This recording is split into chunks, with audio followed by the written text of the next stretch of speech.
मेरे मम्मी का चैनल पे आप लोग लाइक और सब्सक्राइब जरूर करें। धन्यवाद।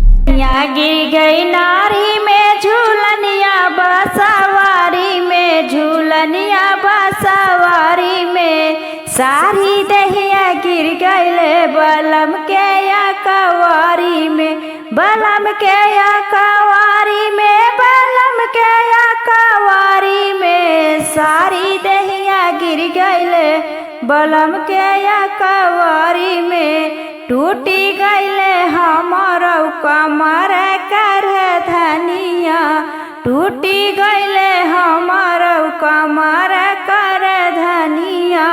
देखी के लू भैले पिया जुलुमी जवनिया, देखी के लू भैले पिया जुलुमी जवनिया। बोले राजा मौका हम ता भैले होला चारी में, हो भैले होला चारी में सारी दहिया गिर गईले बलम के या कवारी में, बलम के या कवारी में, बलम के या कवारी में सारी दहिया गिर गईले बलम के या कवारी में।